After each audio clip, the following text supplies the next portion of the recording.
College professors of Reddit, what's your "I'm surprised you made it out of high school" story? I teach at a community college that doesn't actually require a high school diploma to attend, so I've seen a lot. Mostly it's native English speakers who are virtually illiterate. No abstract or critical thinking skills at all. One wrote a paper about the causes of the Salem witch trials. She sided with the accusers because she'd seen some stuff, clearly not understanding the assignment. Another insisted I approve every word he wrote to make sure he was doing it right, when in reality, he was wanting me to feed him the answers since he didn't do the reading. Yet another wrote in a discussion board about Lord of the Flies. I like how they saved all the flies. That was my favorite part. If you've read the book, you can guess the look on my face. My first year teaching, I had a student who failed the previous year due to missing too many cooking labs to pass and not handing in half the assignments. I had rewritten the curriculum and assignments. I noticed that this student hadn't been handing in certain things and had been skipping my lectures, so I decided to have a chat with them. They thought their marks for that semester were cumulative with their previous year's marks and that they just had to make up enough marks to get a passing grade. This is a post-grad program. They had a bachelor's in dietetics. Not a college professor, but I worked in my university's writing center for a while. I had a girl come in with a research paper bibliography that listed "my mom" as a source several times. When I pressed, she told me her mom looked up everything and sent it to her, and she just put it in the paper. She told me she had always done it that way. Not a professor, but in undergrad I was taking an American history course. Our professor was from Maryland, and was probably in her early 40s. This kid asked her if she was one of the Pearl Harbor survivors. He couldn't grasp the fact that she was very much not alive at the time, and that Pearl Harbor was not a harbor in Maryland. In the final year of high school, I had to intervene during a practical exam when a student attempted to heat a plastic petri dish of water using the blue flame of a Bunsen burner. That student is a PE teacher now. Not a professor, but we were doing peer editing in English 102. I got an essay on why unaliving being illegal was stupid. I still remember the opening line 15 years later. There are plenty of retarded laws. I stared at that sentence wondering what to do and realizing how low my school's standards of admission were. Student handed in a one-page essay of complete gibberish, like utter stream of consciousness of a gerbil on LSD kind of garbage. After receiving an F on this assignment, this muffin had the audacity to come to my office hour and demand that I explain this grade to them. After I walked them through their river of word garbage, they tried to tell me I just didn't understand their writing because I am not an English native speaker. First time I almost kicked somebody out of my office.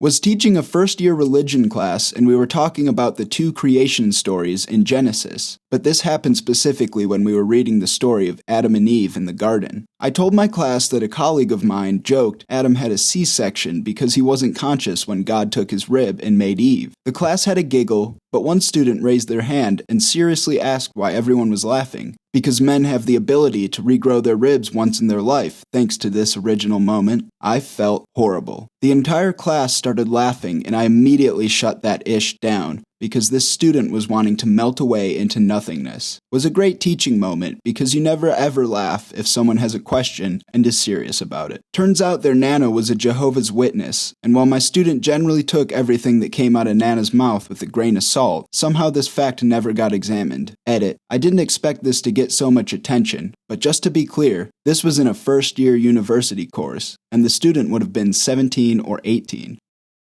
One time, we had an indigenous guest speaker give a lecture about misrepresentation of First Nations culture in media at my art university. During the Q&A, a student meant to ask the question, "How do you feel about cultural appropriation of imagery from your culture by corporations?" Instead, she asked, "How do you feel when, H&M sells, underwear and stuff that has feathers on it?" I have never cringed so hard in my life. The guest speaker had no idea what she was even asking him. I used to TA physics. I had a student who had gone to a decent private high school tell me the value of pi was 2.28. I can kind of understand the 0.28 because that's 2 pi, but I don't know where the 2 came from. Not a professor, but I used to TA for undergrad organic chem lab courses. Had a challenging student once who was not great at reading directions or thinking critically. We were setting up an experiment that required gentle heating of a volatile solvent. I explicitly told the class, multiple times, only turn your hot plates up to 2 when heating. These things get very hot. Maybe 30 minutes later, I'm making my rounds through the lab, and I pass said guy's fume hood and notice his reaction is smoking. I look closer and see that all of the liquid in his flask is gone, and it's just a charred black smoking mess, which is still heating. I ask, "Student, what's going on with your reaction? What's the temperature set at?" The guy goes, "Oh, I wasn't sure how to heat it, so I just turned the plate all the way up to 10. Is my reaction gonna be okay?" No, man, it's not gonna be okay. He literally boiled the thing dry. My dad's story, not mine, but he once had a student who plagiarized an essay, then proceeded to argue that it wasn't plagiarism because he'd cited the paper that he'd directly copied his entire essay from. Not sure if this particular guy was postgrad or undergrad, but I do remember that a shocking amount of blatant plagiarists my dad dealt with were postgrads. As a student, I was in an honors level course that was kinda a cross between an English and a philosophy class. We were discussing Jane Jacobs's The Death and Life of Great American Cities and city planning. The professor was explaining the hub and spoke model and drew a wheel on the board to illustrate. Kid raises his hand and says he doesn't understand. "Professor, what don't you understand?" Kid, "The buildings don't fit." Professor, "Well, the city can expand out if it needs to, but the buildings still won't fit." "I don't think I understand what you mean. The buildings won't fit in the circle. The circle is just an example. The buildings won't fit in it. I really don't understand what you're trying to say. Square buildings don't fit in circle cities. They stick out. The buildings won't fit in the circle." It took like 10 minutes of back and forth before the kid said the last bit. The professor just kinda looked at him, I guess did a mental assessment of if he should continue, then just dismissed us 5 minutes early. It's been 6 years, and I still remember. Square buildings don't fit in circle cities. Clear as day.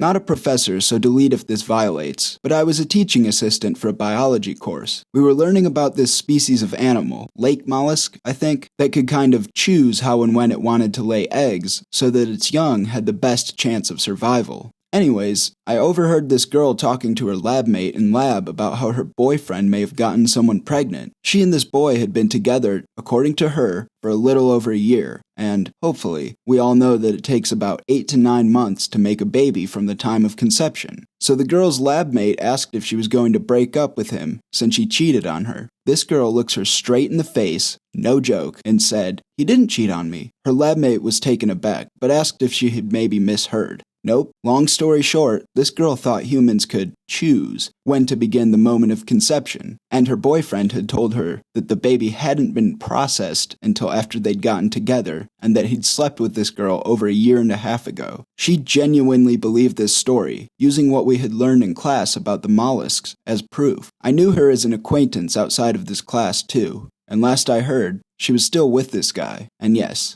the baby is his. My graduate school classmate wrote, "America is a country that has been around for thousands of years." It was a group paper on social policy.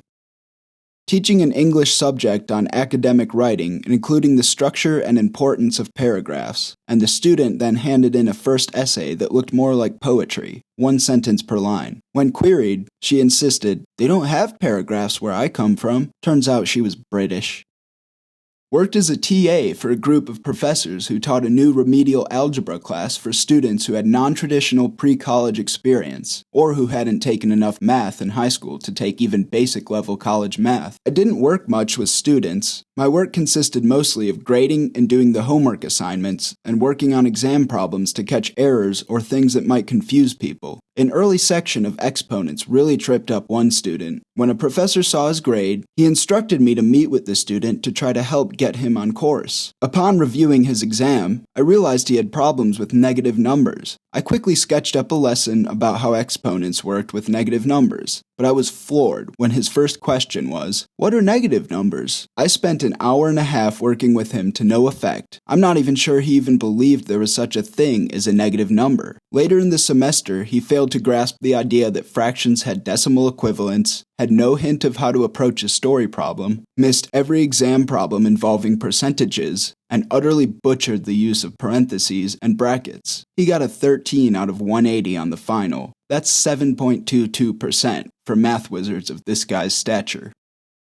My dad taught junior college biology and A&P and at times zoology and botany for 25 years. He has so many stories from multiple people showing up with roadkill for him to identify, asking advice on growing weed and shrooms, and thinking he was a medical doctor. The one that sticks out to me was this poor girl who lingered after class to ask if pregnancy tests can ever be wrong, because she took a bunch this morning. He explained about human growth hormone and told her false negatives are possible, but not false positives. He said her face just kept falling as it slowly dawned on her. She told him 3 were negative. He asked if any were positive, and she said yeah. He asked how many, and she said 12. So, you're saying it's not possible that I'm not pregnant? He was like, sorry, honey. Unfortunately, yes, that's what I'm saying. You need to go see a doctor. She came back a couple semesters later and let my dad meet her very adorable baby. Another time, 2 guys wanted to know what they should do for their roommate who had been asleep almost a week and wouldn't wake up. He asked if they were positive he was alive and why they hadn't gotten medical attention for him yet. They said they were afraid to ask a real doctor or tell his parents because dude had taken a bunch of horse tranquilizers last time they smoked weed. But they could get drops of water down his throat and he was peeing, and they changed his sheets so he would be comfortable. I worked with students in a class that was supposed to prepare them for real life. Things like making resumes, finance, etc. Part of the class was job interviews. One of the stress questions often asked in interviews is, what's your biggest weakness? I always told the students to have something prepared for that because the only wrong answer is, I don't have any weaknesses. So I'm doing mock interviews, and I get to this guy and throw out that question. Without missing a beat, he says, I steal sometimes. I now tell my students there are 2 wrong answers. I was teaching a class about college campuses in the 1960s and 70s, centering on protests and activism during that time. The final paper asked the students to take an example from that time period and compare it to a more recent instance of activism on campus. One student chose to write about instances of Martin Luther King Jr. visiting college campuses to speak on issues of equality. That's when the student said that he had won the Nobel Prize in sports, and I just had to stop. I reread that paragraph about 10 times before I confirmed with myself that the student did indeed write what I thought they did. The rest of the paper was equally well researched, and needless to say, they did not get a good grade. On the plus side, Martin Luther King Jr., sports superstar, has become a running joke among my friends who were around at the time. My dad taught college when he was younger. He had one student that was in his physics class that couldn't understand a problem for some reason. He kept trying to make it easier and easier, and eventually asked, what's 1/2 plus 1/3? To which the student replied, 1/5. My dad recommended he switch majors.